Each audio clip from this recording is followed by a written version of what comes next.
September 22nd, ironically the first day of fall, is also National Falls Prevention Awareness Day. We've got an expert with us. We're going to talk about how to prevent falls. Karen Russell, Mountain Valley Regional Rehabilitation Hospital. Great to have you on with us today. Thank you for having me, Sandy.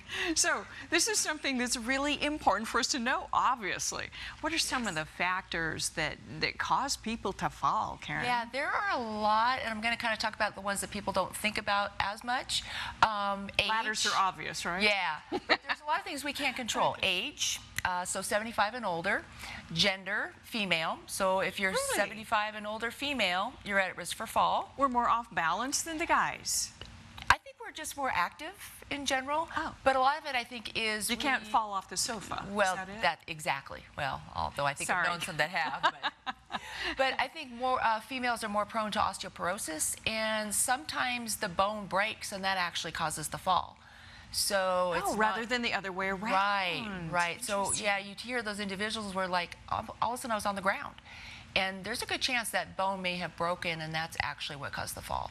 So I think females, you know, again, they're higher risk for osteoporosis, so that could be part of that component of the female, you know, being a higher risk for fall. But bifocals, trifocals, and graded lenses really put you at a high risk for fall. I can see that you look down, and if they give you a weird depth perception. Right, exactly. It changes your depth perception, so you're going to miss things. You're going to miss steps. You're going to miss obstacles. We know it's a headache, but we really recommend 2 pairs of glasses. One for distance, one for reading, because that will take that element out of the equation. Of course. Wow, so, fascinating. Yeah. I would never think of that, but of course, that's a problem. Exactly. Medications is another one. If you are on 4 prescription medications or more, that automatically puts you at risk for fall. So that's another risk factor.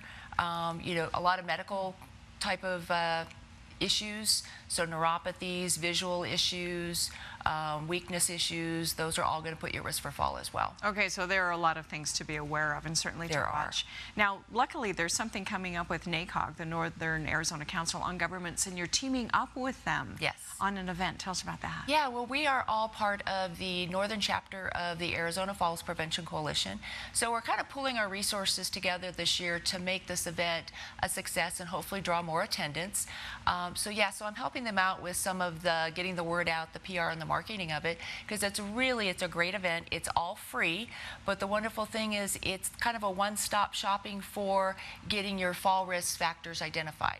So we're going to have a physical therapist that is going to be there to do a balance assessment. We're going to have visual to check your vision, hearing, and most important, pharmacy.